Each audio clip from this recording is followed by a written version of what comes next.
Welcome to We're Talking Bears, where we bring you the latest in the Chicago Bears experience. I'm Uncle, Nephew, and I'm Son, and we're talking Bears.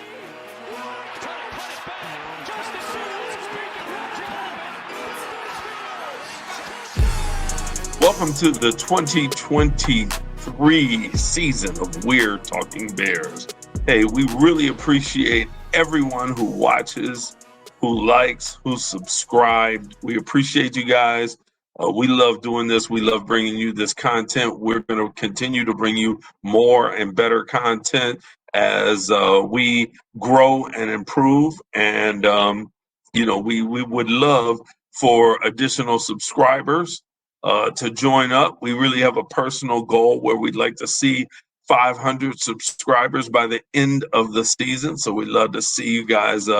Tell your friends, tell people about it. If you like us, give us a like, give us a subscribe, and tell somebody.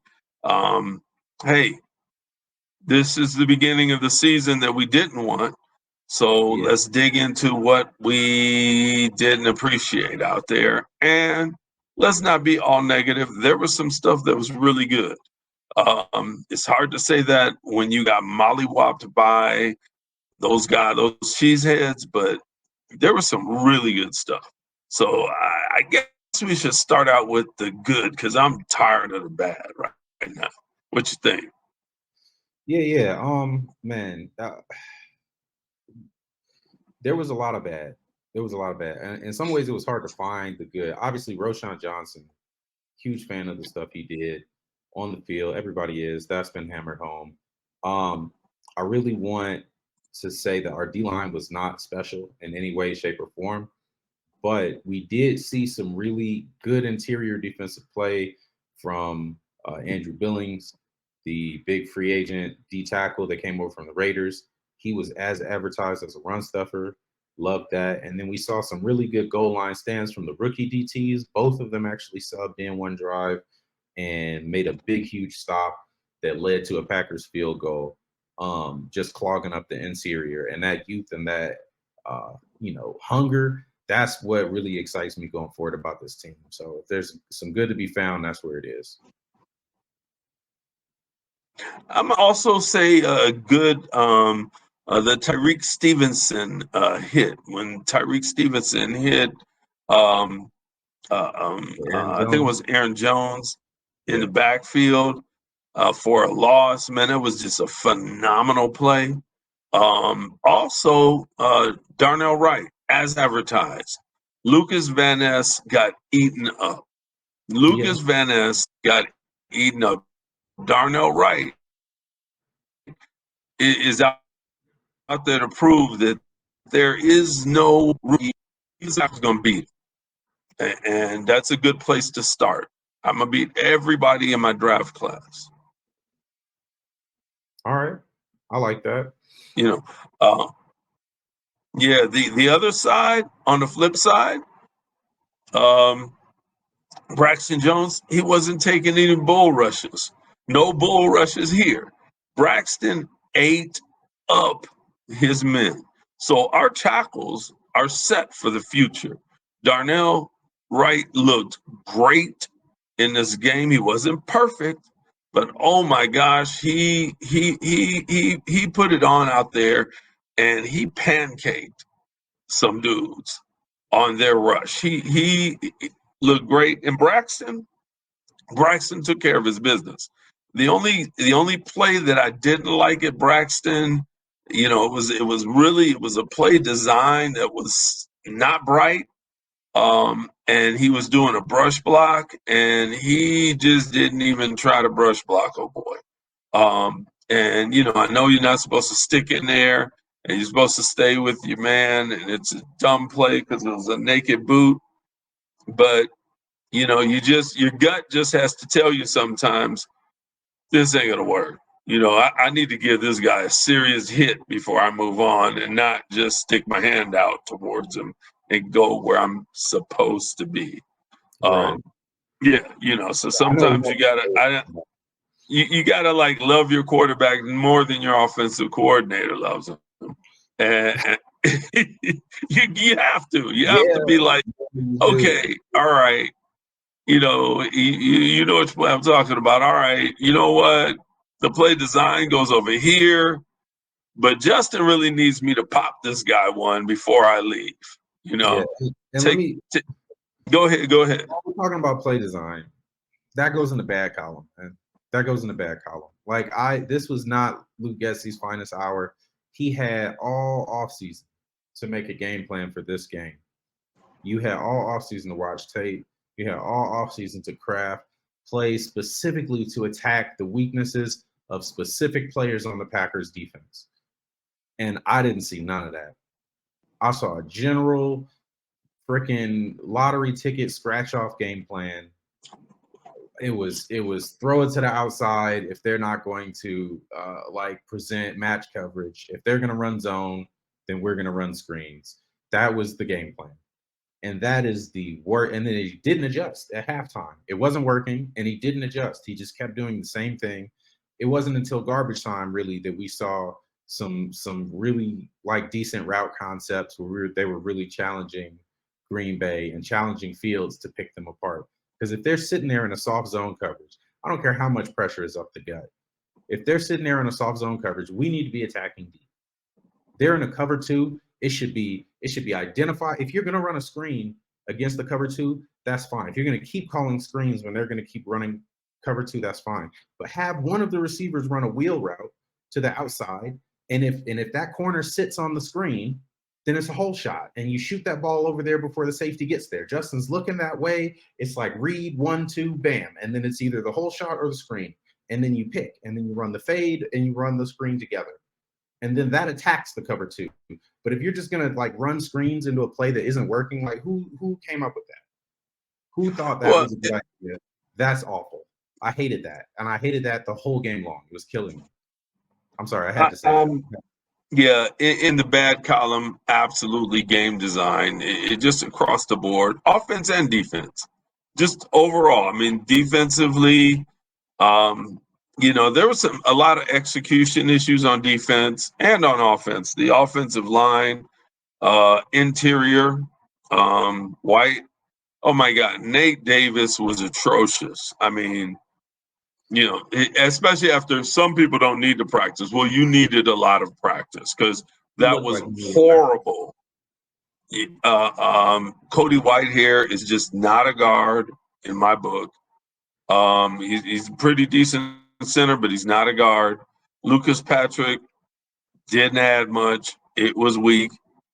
Chase Claypool was a joke out there. Claypool was Yeah, a joke. it was a lot of execution. Um, the running backs, though, man, I mean, Roshan needs to get 20 touches this week. I hope he does. I He freaking needs to hope. get 20 to. You need to find out if you've got a Walter Payton, Earl Campbell, Emmett Smith type of guy up in here. He's hitting like Emmett Smith and Earl Campbell. He trucked that first Packers safety so hard. My God, man. He trucked him so hard the guy wanted to wrestle him on the ground.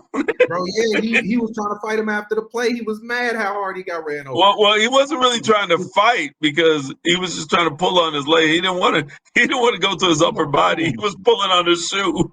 You don't want no smoke with him. And he was running like that the whole game. He was hitting down in a red zone, tiptoeing down the sideline, showing that agility and grace to go with that power. You got to get this man catching the ball. Right, with the hands out the backfield. He had 6 catches? Something like that. When you find that you have a rookie with this much talent, you've got to play him. Feed him. Just feed him. You gotta play him. You gotta go, hey, I respect Herbert, but it's the same type of thing when the 15-win 49ers figured out who Colin Kaepernick was. Mm-hmm. You're a 15-win team with Alex Smith, but you're in the Super Bowl with Cap.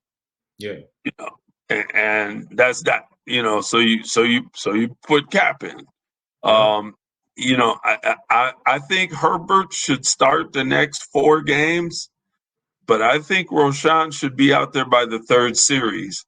and he should get 20 touches a game so we can really measure.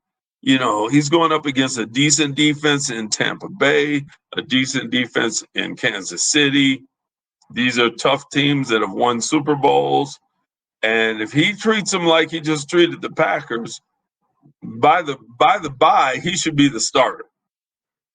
Yeah. If he keeps doing this, by the bye, he should be the starter. I mean, hey, Herbert could gas him. You know what I mean? He could just, and you just got to go with the best man, and you want to win. The guy running like that, man, if you're getting 12 yards a carry or something stupid, it's everything else is a non sequitur. If he's getting 6 yards a carry and punishing like that, everything else is a non sequitur. Nothing else matters. He was running like a top back in the NFL. I'm not going to say a top. Derrick Henry. He looked like Derrick Henry out there. He was that strong. He was like maybe Nick Chubb. Maybe Nick Chubb. It was some Nick Chubb strength out there. I don't know the way he hit old boy, and old boy flipped over, feet over his head. Well, I'm gonna give that a Derrick Henry, Earl Campbell hit. That was beautiful. That was beautiful football. Hats off to Roschon Johnson. Hey, when you look at these rookies, Darnell Wright, the way he played, Roschon, the way he played, Steve, Stevenson got burnt in the end zone. But honestly, he totally left his zone in one of the coverages. A big play, but there was good. There was a lot of promising things. Obviously, we know rookies are going to take lumps. We all came in here. We all were like, oh well, the Bears are going to win so many games. Look, I still think the Bears are that talented of a team. I still think our schedule is that light, especially as we get past like week 3 and 4. Like all the tough games on our schedule are front loaded. The Buccaneers, I don't really consider a tough game. Baker Mayfield, I don't really consider a tough quarterback. I think he can torch our defense if we blow coverages like we did last week. And I think we should see a little bit of who Eberflus really is this week, as Alan Williams is dealing with personal things with his family. He won't be the defensive coordinator for this week. And Eberflus is taking over his duties. And this is his bag. He's a defensive coach. He was hired for that reason. He was hired for the things he does on NFL defenses all around the league. I think the Colts were never outside of the top 10 as a defense. The Cowboys, when he worked with them as a linebackers coach, they had some of the best linebackers in the league. So we're really going to find out a lot about him as a coach. Now, here's the hot question that everybody is really like bandying about this week after that big loss. If Eberflus doesn't perform well, if the defense looks as discombobulated as it did last week, again, if we look like we don't belong out there, this is the second year. Most of our draft picks have been defensive players to this point from Ryan Poles in this era. Like, he clearly has a lot of influence in how the front office and how the team is built. He has a lot of input in that process. Do we start looking and saying, hey, does Eberflus need to be replaced if he can't get this defense running right, if his choice at offensive coordinator can't get Justin Fields looking right? I think that's a good question, but honestly, I think it's based on results, right? If we again have one of the worst defenses in the NFL, then he's on the hot seat. This just period. You can't be a defensive coach brought into a defensive organization making defensive draft picks, and you can't play defense. So that puts him on the hot seat, and maybe he's got to prove he's not a Vic Fangio. And whereas Vic is a phenomenal defensive coordinator, went from San Francisco to Baltimore, right? And then here brought each one of his stops. He was number 1 defense in the NFL.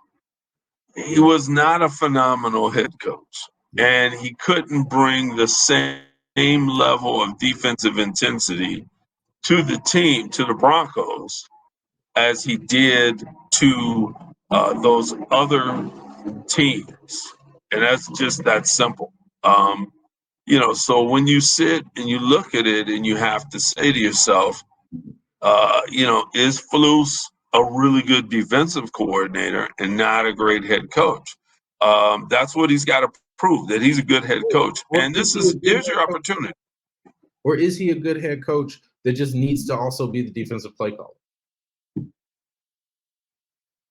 Could be. Could be that. Like if he calls plays this week and our defense looks incredible, because he's called plays before. He used to call plays for Indianapolis when they were killers. He called plays in I think he called plays briefly in Dallas for some games, if I remember correctly from reading about him. So the man knows what he's doing. And Right? look, honestly, if he calls the plays and we win, then Williams is on the hot seat, right? Yeah. If he calls plays and we give up, especially we got two games that Tampa Bay's got a reasonable team, and Kansas City's defending champions. If our defense looks good the next 2 weeks, and let's say Flus calls those plays, then he needs to just call the plays the rest of the year, and we need to quit playing.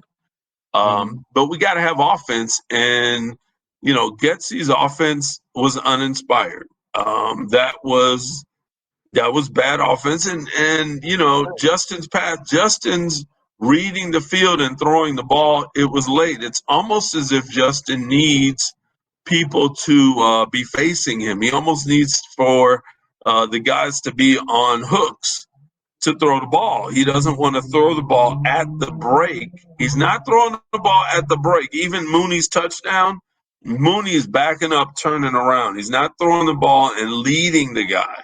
He's not throwing the ball when the guy makes his cut. Mooney backed him and turned around because he was that open. But he did throw the ball right. when the rub happened. So on that route, it was like there was like an inside stem and then like a post from the slot guy. And then Mooney ran like he was going to run a double and then ran a fade from there. And the corner followed him in and then was just late coming back out. He threw it as soon as he turned to go out. And that, I'm glad you brought that play up because on the one touchdown we threw, Justin audibled to that play. Oh, I didn't notice that. Justin audible to that play at the line of scrimmage. I think Olin Kreutz posted about it a couple of days ago on Twitter, and I saw that post where Justin like sees the nickelback is blitzing, and he knows he's got one-on-one on the outside, and he audible to that play, knowing he had to that outside corner had to cover that inside release from the slot and took it over the top and killed him. So that's a killer play.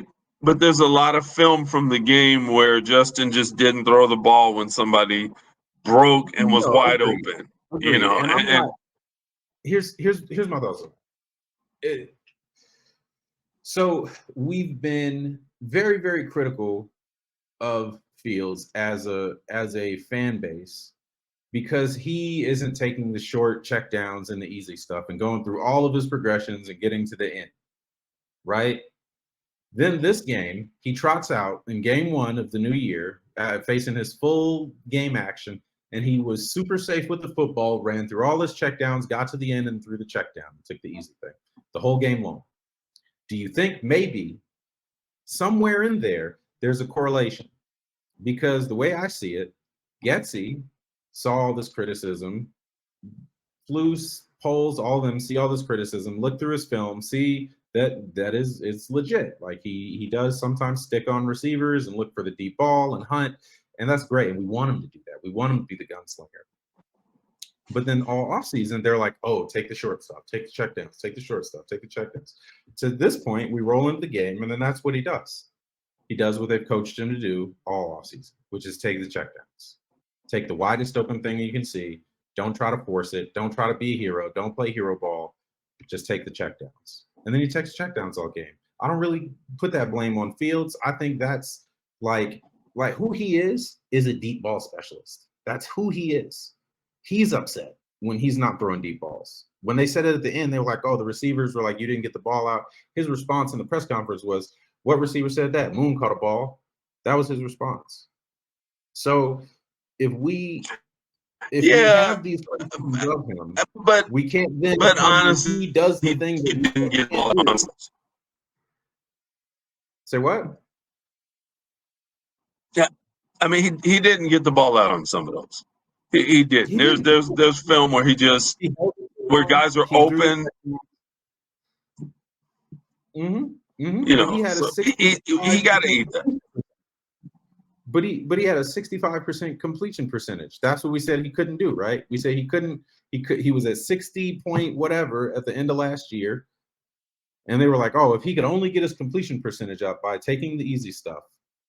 That was all offseason. That's all anybody talked about. If he can only get the And completion percentage. I agree, but I don't think that it can't come at the cost of not going downfield. Yeah, There's got to be right. balance. And I think he's figured that out. And I think by the end of the game, when he threw that ball to Mooney, he'd figured it out. Somehow you muted yourself. There you go. Yeah. So I think by the end of the game, he threw that ball to Mooney. He'd figured that out. He needs deep shots downfield. And I think when we go into the Bucs game, he's going to be letting it rip like he used to. But I think the first game of the season, there was all this pressure for him to not make mistakes and be the perfect quarterback and go through all his reads and yada, yada, yada. He threw the ball 37 times. That's by far, I think, the most he's thrown the ball in a single game. 37 attempts. Well, That's not he dropped back because he ran about 7 to 8 times out of there. So Yeah. he really dropped back to throw the ball more like 45 times. He dropped back 40, and he got sacked a couple times. It was close to 50 dropbacks. He Yeah, threw so let's say 50 because there was 4 sacks. So about 49 times he dropped back to toss the ball, which is it's a lot. Yeah, he came up with 24 completions, a touchdown, an interception, and a fumble, and about 270 yards between the air and the ground, 275 yards. If that's his floor, I'll take it. If that's a bad game from Justin Fields, sign me the heck up. Because I want to see what the good games are.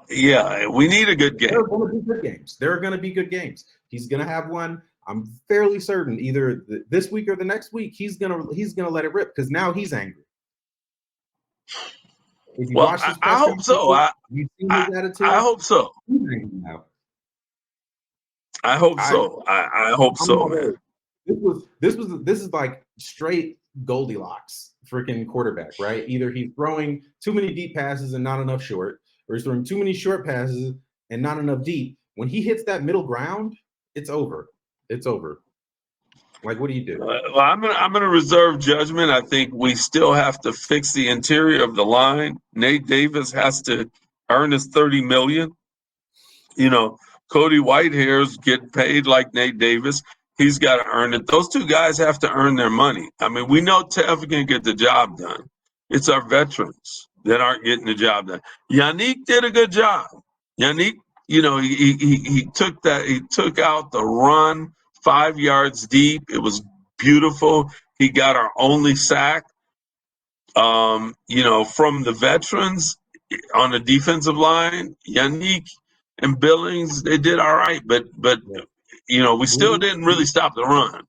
Aaron Jones had his pick. We need 2 young guys to step up in those situations to match Jones Ngakoue and Billings. If we get 2 young guys to step up the same way, and we need to blitz more, please, Eberflus this week, please. Well, blitz if we're not getting there. God will whisper in your ear, blitz, please. Yeah. If we're not getting there, we got to blitz. And the other thing, you get a young quarterback on his second start and you don't blitz him. It should have been guys flying at his neck. He threw 50% with no blitzing. Imagine what his completion percentage would be if we actually gave him pressure. We've got one of the best blitzing safeties in the NFL, and he sat back in coverage all game. Yeah. Like they were afraid of Aaron Rodgers torching them. Why are you afraid of that kid? Blitz the kid. And more bad news. Scare the life out of him. More bad news. Gordon's out. Yes. Gordon. what IR. He's going to miss at least 4 games. But Yeah, so we got Jenkins and Gordon's on IR.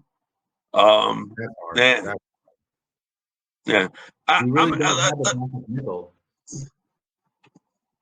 yeah. I think just looking at it room by room, Roshan led the running backs room. Mooney led the receivers room, but we should have gotten more targets to number 2, DJ Moore. I mean, he got two catches on 2 targets. Stop throwing him the ball, and that's Justin got to throw him the ball. Tight ends room, but we also have to scheme him looks. Like where are the wide receiver motion freaking end arounds? Where are the pop pass what do you call it? Little wide receiver reverses and whatnot. Like where is all the schemed touches for our new 30 million, 20 million a year weapon at wide receiver? Like, why were there 2? Like, there was like a hitch to the outside that Justin came over to that read on. It was like an out or something, I want to say, and then there was the slant across the middle, and those were the 2 looks that I suppose are the best that he came up with to like guarantee the ball ended up in his hand. Like, what? That doesn't make any sense. It doesn't make any sense. Why wasn't he the target of the screens? Why wasn't he like a person who we moved and flexed into the slot and hit on like a quick little like alert pass? Or come on. It was just the game plan just killed me on both sides of the ball. It just absolutely killed me. Yeah, and I mean, Flus has to take responsibility for that because he's the head coach. If you're the offensive coordinator, I've got to look at your game plan and go, that's dry, that's boring. Why are we being so conservative? Do we not want to win? We've got to play football. But bright spot, Cairo Santos started off the year perfect. And that guy, he has that ability to kick 30, 40, 50 kicks in a row perfectly. And we need him to do it. We need him to continue to be the 90+% kicker that he is. Kicking can't become an issue. The other parts of special team were not great. But Cairo, again, we've got some bright spots. We've got some guys that are high quality, high quality, that are part of the future. But we've got, you know what? We've only got 2 number 1 picks, and I probably could pick 5 guys that could be replaced next year, right? They got to step up. We got some thirds, so we can replace a lot of guys. And free agency, I mean, we got money again this offseason. So I think we'll be fine offseason wise. Polls, I think, is great. But this is the first game that really made me question the coaching staff to a high degree. Like last year was a tank year. The talent gap was so immense and we were so competitive in so many games. But there were times where I was like, we really came out lackluster when it came to the fourth quarter play calls, when it came to the defensive alignments, the level of blitzing we saw, the level of pressure we got from the front 4 and from the defense in general, and the amount of points we gave up. Like, obviously that stuff was concerning, but the talent gap was so immense that it was hard to separate the guys from the X's and O's. And now that we can see that clearly that we've got some guys, now the X's and O's look very, very lacking. Because like we've seen these guys perform. Yeah, I'm going to agree with you. Put up results. I'm going to agree with you on that. One other negative, I did not like Tremaine Edmonds' energy. I felt like he was playing between the numbers. And hey, you're a Chicago Bears middle linebacker. You play sideline to sideline. Don't be jogging. Especially on the play where we needed a 3rd down stop. There were 4 guys surrounding a Packer who caught the ball, and any one of the 4 guys could have punished him. And they just kind of let the guy fall across the first line and get tagged down. I mean, somebody in the past when you look at the history of middle linebacker with the Bears, you're talking Butkus, Urlacher, Singletary, Smith. You know, those guys, they would have buried their helmets in that guy to make sure he didn't get anywhere near that first down. They would have hit the ground. Tremaine's standing there, and there's another play where he's following Sanborn across the field and I believe Jones had the ball, and they're trying to stop him from getting a first. He only needed 3 or 4 yards, and they get him all the way to the sideline, and Sanborn can't get him out in time. But Edmonds should have outrun Sanborn on a harder angle, so that it forced the running back to take a worse angle going towards the out of bounds. Yeah. Either he gets the guy, or he forces the guy to step out early. One or the other, and we're off the field. It was the third down. And there were so many plays where, you know, Edmonds was jogging, you know, and it's like, that's not Bears middle linebacker, man. You ball's hiked and you go kill something, you know, and maybe he's just got to understand, you know, if I'm his coach, I'm going to sit him down and show him some Urlacher and show him some Singletary and some Butkus. It's like, this is what a Bears middle linebacker does, you know, and people are scared and terrified to come across the middle in Chicago. You can't get 1 or 2 great tackles a game. He had a couple good ones in there, but man, you got to go get somebody. And you know, Bojack was horrible. Bojack was horrible. He was horrible. He blew coverage. I mean, you're talking about guys wide open deep in the secondary for no reason at all. Bojack was terrible. And, you know, I don't get it. I don't know what's wrong. These guys are better than this, and I hope that the coaching staff hasn't lost the team already. That sentence scares me. I'm be honest with you. That sentence scares the crap out of me. That's the one thing that could derail. Like, this is a talented team they've assembled. This is a team that's built around the scheme that these coaches run. So if we had to go on a coach search, like, either we're bringing somebody in that does football this way, or we're rebuilding again. And that is the worst possible thing you want to hear. Like, my only hope would be that we kept the offense intact.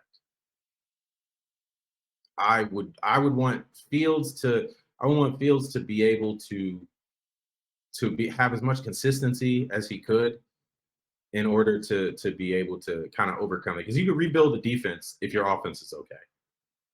That's doable. You know, like Peyton Manning had like freaking 4 or 5 different defenses. Like he went from Tony Dungy to I forget what the guy after that was when Dungy retired, but then he went to the Broncos and he had a 3-4 there. Like, if your quarterback knows what he's doing, and you can keep that side of the field intact, because continuity for quarterbacks is the one thing that Bears quarterbacks never, ever, ever receive. And I just hope that there's been enough of it so far that Fields can show what he's made of, because there's a lot of people that are freaking out about this week. He didn't have the best numbers. It didn't look the best. Sure. But guess who else had a terrible game? Joe Burrow. Joe Burrow threw for. I'm not going to play that game. I don't like that game. Josh Allen threw 4 interceptions. A lot of quarterbacks played bad week 1. I'm not concerned that Fields didn't have his best game of the year the first week of the year. That doesn't bother me. I'm not worried about that. I'm not worried about his talent level, his ability to play quarterback. I'm worried about the coaches and the organization doing what they have done to Bears fans year in and year out, which is completely and utterly drop the ball. Well, I would say this, you know, one, we still have to finish building an offensive line. We haven't finished building it. I think we got left tackle and right tackle solid. I would love if Tevin Jenkins could be healthy. He's definitely our left guard. But he may just be a backup guard. You know what I mean? If he's not if he's if he doesn't come back in 4 weeks and play the rest of the season, I'm using a number one pick and a draft and a guard. And I'm not going to say it's nothing against you, Kevin, but your body's not holding up. You're with us. We want you here for the 8 games a year you can play, but we got to know you can only play 8 games a year. So it's just reality, right? And I'm using that second round pick to get a really good center, and give him 1 year to learn, and then white hair, goodbye. And Nate Davis has shown me nothing yet. So honestly, if Nate Davis is right now, he is our worst offensive lineman, but it was so bad it was ridiculous. I thought he was working at Jewel and operating as a turnstile. It was just it was insane. He did not have a good game. That's an understatement. It was terrible. But I'm using a first round for a guard and a second round for a center. And I got to finish building that line. I got to do it next year, and I got to be done. I need another Darnell Wright down there, and I need the best. I need a Jeff Saturday type of center, so that we can run the ball when we want. We got Roshan, we got Komet, we got Mooney, we got Moore, and we got a host of guys coming up. Through the ranks behind them, we're good. We got Herbert. We're good. We got to finish the trenches. Yeah. And I'm using the other first on the other side. I need. I think Yannick's a keeper, but I need a Will Anderson or something on the other side of Yannick.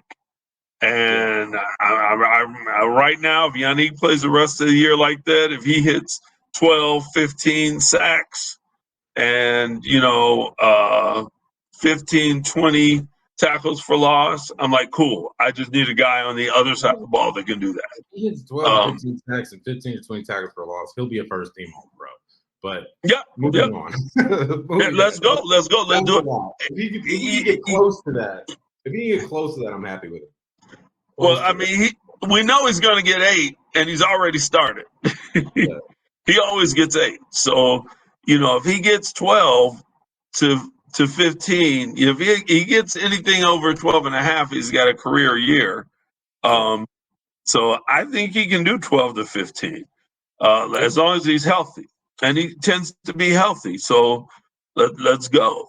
But we've got to we need to use that. We need to be able to use that first on the other side of the ball. Plus a Will Anderson type of guy on the other side of Yannick, or a Lucas Van Ness type of guy, or somebody like that. Somebody maybe better than Lucas. The guy for Detroit, Hutchinson. Give me an Aiden Hutchinson or Will Allen type of dude. Just one of those guys. Yeah, give me a guy like that, and give me a top flight guard, and give me a top flight center, and I'll take those first 3 picks in the trenches, and we're a better team right there. Here's the good news: is the Panthers look awful, and we have 2 first round picks, and one of them is theirs. So absolutely, we might luck into possibly having close to another top 10 pick. Looks likely, and we might be close to the top if the Panthers, depending on how bad the Panthers are, and if Bryce Young stays healthy, and if he provides anything, even with their ragtag wide receiver core, but they basically are us last year. Yeah, right? So, I think they don't have a lot of talent. We got a good chance of getting some really tough guys for the trenches going into next year. Yeah, and we need to use those first 3 picks in the trenches. I'm not here talking here yet. I'm really thinking more about this week. So, the Buccaneers, what do you think? What do you think we need to do? What do you think the keys to the Bears winning are going to be? I think the 3rd series belongs to Roshan. Roshan gets 20 touches. 20 touches. That's just got to be on the calendar. Roshan gets 20 touches. If I don't care whether they're runs or passes, 20 times he touches the ball. I think that puts us in a fighting chance. He's dominant. It puts us in a fighting chance. It makes them respect the play action. Roshan's back there and Fields plays action. Those guys are like, hey, I am not going to be the next guy who's going to be on the film all weekend of how I got blown up and my feet were in the air when the guy went past. Yeah. And so they're going to pay attention to that. They're going to be, and that gives Fields, you got to get Roshan in there. You got to get him a couple good runs. Then, if they're scared of the back, then Fields on those keepers and those and no more stupid keepers. Like, honestly, if you're going to send the entire line left, then Fields got to roll left. We're not going to do, because everybody gets it. Like, Fields is so dangerous and so fast, they know they can't let him get around the edge. So if you send the entire line left, you're going to do what the Packers did. Defensive end, don't bite, go straight up the field. You'll run right into him when he turns and lifts his eyes when he's done with the fake. They did it to us twice. That's 2 of their sacks. 2 naked boots, and they knew what was coming. And Fields didn't, and he got pummeled. And we just, that's stupid. Tight end in as a personal protector. You bring the fullback or the H-back, and you bring a second. You know what? You don't even need to do that. If Fields plays, you have to get those plays in there. But here's the key. No, the other way first. But check this out. Because of who Fields is, people are going to play it just the way the Packers did. It worked. So they're going to have their defensive end and one of their D tackles go to the side of the naked boot, which means either the handoff or rolling to that side is going to work phenomenal. If you hand off the ball, it works. They already dedicated 2 guys to stopping Fields. And if you go ahead and throw it, now those guys are out of the play and they have to come chasing the play from way behind because they ran 10 yards deep to try to stop Fields from rolling on the naked boot the opposite direction. So it worked. I mean, it worked. We just didn't take advantage of it. It worked because they had the game plan to go where they shouldn't be because Fields is so fast, which means they were out of the play, which means you were playing 11 on 9. If you rolled with the play, you're playing 11 on 9. And heck, if you roll with play, you wake up and you're 11 on 9, there's got to be a signal where Fields says, hey, let's go, guys, we're running. The other 2 guys are behind us. Go. It's just, you got to just run up and tap somebody in the back, and they got to start plowing people down. I mean, that could be a touchdown, literally, if you got 11 of our guys against 9 of their guys, and Fields is just keeping on a keeper. And these guys have run themselves out of the play. And they should. It's smart. If they don't, they're in trouble. But it's our advantage. So, no more stupid plays. No more getting Fields hurt or trying to get Fields hurt. And no more trying to get Mooney hurt. If everybody's up at the line on a blitz, we're not throwing the wide receiver screen. Pump fake. Yeah. This is what I want to see Fields do this week. I want to see him do 10 pump fakes on 10 different plays. Pump fake people. He's not pump faking anybody. Pump fake him. Make him hesitate. He does it a little bit when he runs, but I want to see him do it when he passes. I want to see him look away, pump fake, come back, and throw the ball. So I think defensively, I don't want to blitz like crazy, but I want some creative blitzes. Maybe 25 to 35% of the time we blitz. We just can't blow coverages. I want to see what our defense looks like if we're disciplined. I thought that's what Eberflus was bringing, discipline. So I want to see a disciplined defense, and I want to see Tremaine as a leader. We're paying you to be a leader. Be a leader. And I want to see him rocket to destroy people. I want to see him full speed, hitting people sideline to sideline. Yeah. Yeah. I mean, we're paying him too much.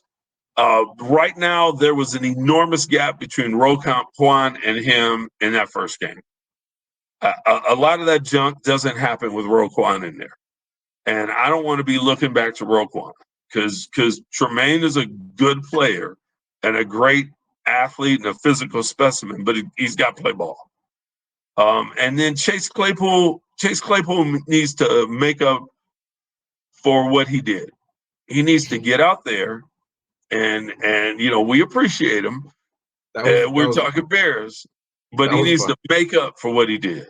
Yeah, no, honestly, the effort wasn't there. Honestly, you can't be a 240-pound wide receiver, a tight end in a wide receiver, or a wide receiver in a tight end's body, and get pushed into the backfield by a DB. You can't. You gotta have some pride. You gotta put that little. Ooh, I can't even say that word on the pod. You gotta put him on his backside and then stick your foot in his chest. That's what you need to do. Like, you cannot get bullied.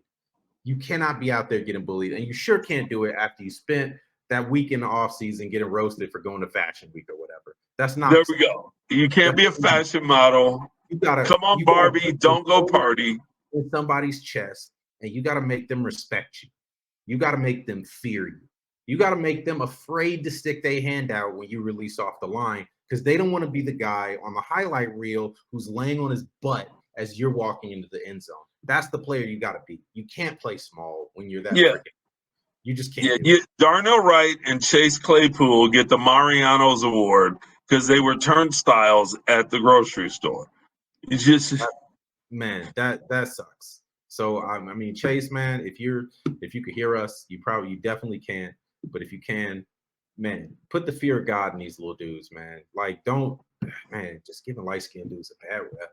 Just can't deal with it. Man, we need that. And Edmonds got to do it too. We need these guys to step up and play ball and hit. Yeah. The hits principle. Intensity is the eye. It was. I feel like we have all the world. Were there any of the hits letters that play smart? There were all four of the letters didn't happen. There were no. The hits principle was out the window. It was absent. It was absent. So we need to see it for save 15 in a row without the guys we mentioned. The guys we mentioned. I saw a lot of hits from Roshan. I saw a lot. Roshan understood the hits principle. Darnell understood the hits principle. Did you hear that Packers linebacker who had the pick six? Remember, as he's running into the end zone, he's out. Darnell Wright. He's in concussion protocol. Yeah, because Darnell Wright understands the hits principle. He is not playing football right now. There is a price. Wright is just like, there's a price. I'm going to hit you. There's a price for trying to run that ball back. Good. Other guys are going to think about that. When they're running the ball back, they're going to be looking for where's Wright? Where's Wright? 58? Where's 58? Because he will. Because I don't want to get knocked out. He had to move to go get that. The athleticism, that was crazy. And he went to the ground trying to block him and could not get to. Maybe he needs to play middle linebacker. because they couldn't stop him. Put him out there in the middle. Because I'd be afraid to run the ball out there too. I'd be like, where are you? After the hit he put on, that's a 240-pound linebacker, and he sent that man immediately. He didn't even celebrate with the team. He went immediately to the tent. He said, "Do not pass go. Do not collect $200. Get out of the game, and do not come back next week." That guy got up off. Look, that guy got up off the ground, and he was like, "Man, coach, this was a great Super Bowl." That was a hit for like that was the best hit of the game, honestly, even including Roshan Johnson trucking that guy. Kudos to Roshan, that was an amazing hit too. But Darnell Wright, like, give that guy the Dick Buckets award, like, right off bat, because I don't know if I could take it away from Roshan. The ball, he does that a couple more times. I don't know if I can take it away from Roshan. That was an incredible hit by Roshan. There was feet in the air. It was, but it was a safety. Let's use this with I'm gonna name that hit. I'm gonna officially name that hit the cockroach because the guy's arms and legs were in the air. I'm gonna call that hit the cockroach. All right, that was the cockroach. I grant you that. That was good. And we'll call Darnell Wright's hit the sleeper. Yeah. Oh boy, just He KO'd. He put him out for the They rest. getting a smelling salt. I mean, too bad it was at the end of an interception. But if that's the case, man, guys aren't going to want to catch the ball. Hey, they're going to be like, "Cool, I'll drop this." You're right. If they see 58, they're going to kneel down or go out of bounds. That's not something you want to deal with. Is that Right. 330-pound freak athlete just clocking you like that? Good. And did you? I mean, when you look at him, even against Van Ness ate turf. He did several times. Van Ness ate turf.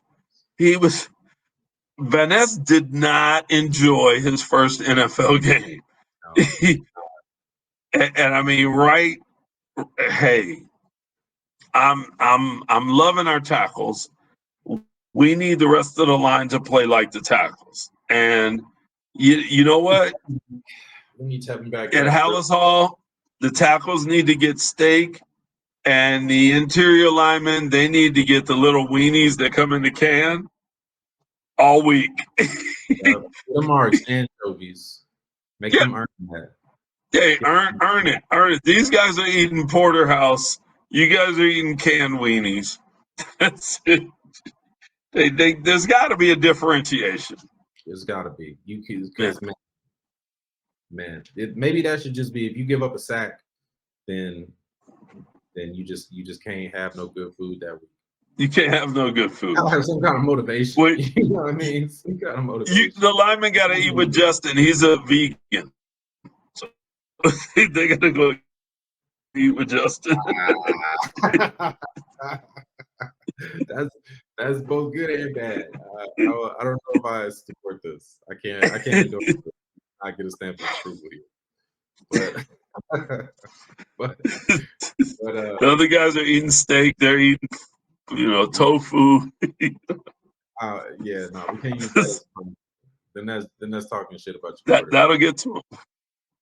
You can't do that part. But man, I just think this week, man, we really, like you said, the interior line, they do need to shape up. Man, I really miss Tevin Jenkins.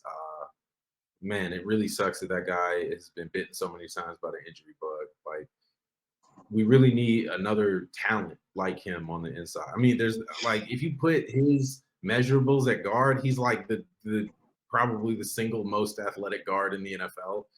But like that comes at the cost of his health. You know what I mean? Yeah. So, I mean, it's look, when Tev's out there, our offensive line. The other thing is running the ball up the gut. I mean, Herbert couldn't, and Foreman, they couldn't get movement because the front three, the middle three weren't getting movement. You know what? You know what I want to see? If Nate Davis continues to struggle, Ja'Tyre Carter. Oh yeah. I actually wanted the offensive line to be Jones, Carter, Whitehair, Davis, Wright. So that's what I wanted to see. I didn't, and he's been backing up. There's no reason not to do it as bad as those guys looked on the inside. And then we couldn't get movement on. Well, first of all, the 3rd and 1 and 4th and 1 plays were stupid. You have all this beef. You have great tackles. You have one of the best fullbacks in the business. Get them out there, line them up, and do what we did on the goal line. Yeah. Stop playing. You getting fancy. You got Cole coming. Just stupid stuff. And then honestly, if you're going to do that with Fields, did you see what they did? The entire Packers team came to the middle. Mm-hmm. If you're going to do that with Fields, let them go around the edge. Exactly. Right. The whole team comes to the middle to stop it. If anybody ever does that again, go around the edge. If you draw that play up and you line up DJ Moore on the outside or Equinemius St. Brown on the outside left, a good blocking wide receiver, not Chase Claypool, right? You line up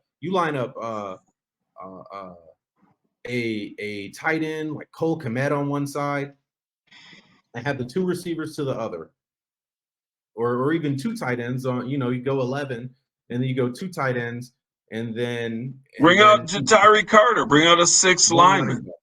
You could do that too. All you got to do is have one person seal that edge.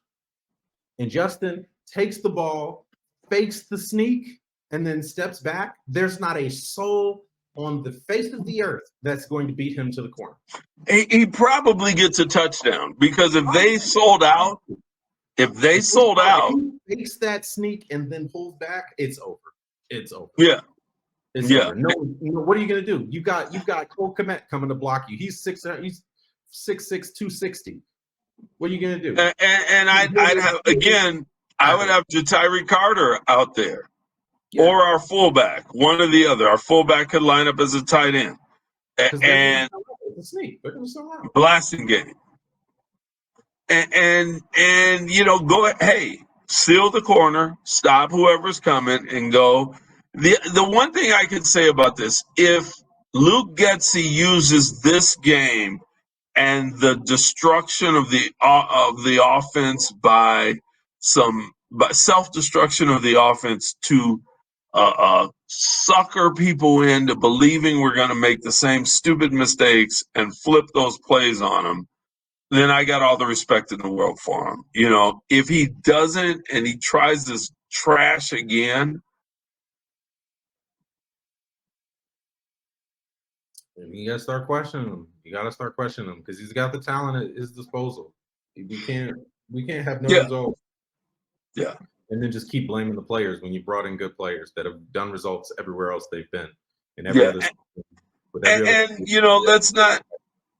Let's not make it too complicated. Again, if it's 3rd and 1, put 6 offensive linemen out there and Kmet and Blasting Game and Roshan and hand the ball off. Who's stopping that?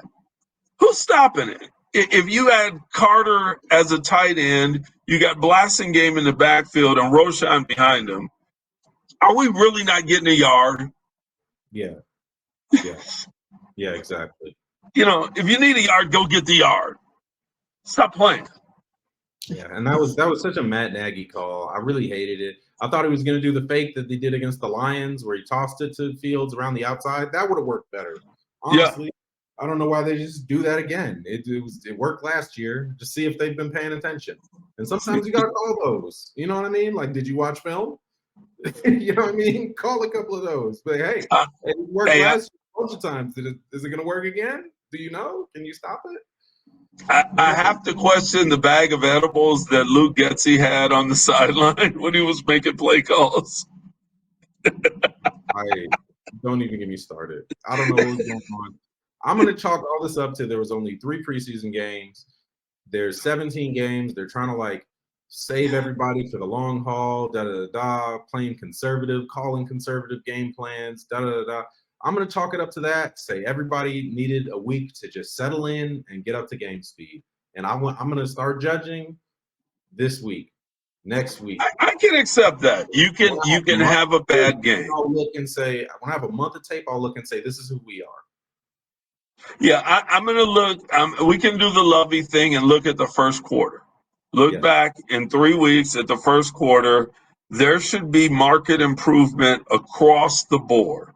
The only person I don't think that amazingly, the only person that you can't imagine them getting better is Roshan Johnson, but he's probably going to get better. He's a rookie that didn't get a lot of tick in college. He can absolutely get better. 100%. Yeah, but I mean, think about it. What is better for him? He's averaging 40 yards a carry. What is this better? He never drops a single pass. What is he got? Where's he going to improve? Touchdowns. Remember when he tiptoed along the sideline and then his foot kind of almost barely touched the chalk? He can improve. I think we're being nitpicky. At least a centimeter of improvement that I can get from Roshan Johnson. That would be a touchdown. Did you see his block when Justin scrambled? Yes. Yes, I did. He blocked that guy for 20 yards. He drove the dude for 20 yards. I mean, how do you get better than that? Dude, you got to drive him for 30. No, you end on top of them and then you go block someone else. That's how you improve from there. There you drive him out of bounds. You throw him in his coach. Move on to the next. This is how you get better. So next time he needs to drive the guy out of bounds, throw him onto the wisest coach on the bench, have that coach going to get a concussion and have to leave the game. And that's better. Yes, he can start pinballing defenders into each other with like judo moves too. Like there's lots of room for improvement for Roshan Johnson, guys. Or when you truck a guy, he flips and leg whips another guy. So two guys are out on one truck. Why not just truck them so hard that they go straight up in the air and then karate kick them, land on them, and surf their body into the end zone? Like, why not go there? Like, just cut out the middleman. That is an improvement. Just why bother doing anything else? That seems the most direct path to the end zone is through all 11 guys. Come on. And bowling ball style, where everyone's like a bowling pin and they're falling and they're hitting each other and falling, that would be improvement. So you're right. Yeah. Roshan can improve. He can get so much better. It's crazy. Imagine what they'll have to rate him in Madden. 105.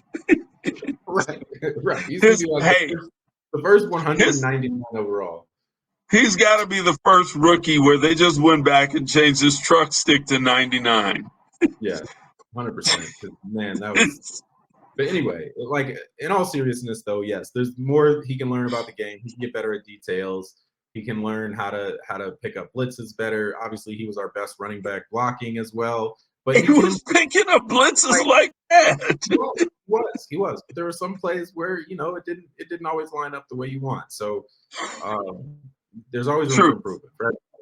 And he's no exception. As good as he was in his debut, I just want to see consistency from Roshan. Yeah. I mean that honestly, play at a high level like that, like dude, like take over, take the keys, run.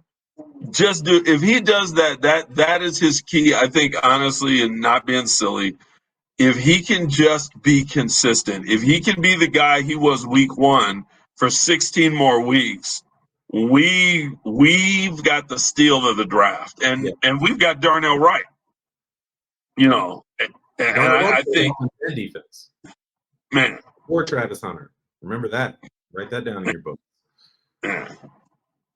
Something. Hey, well, I'm Uncle. I'm Son.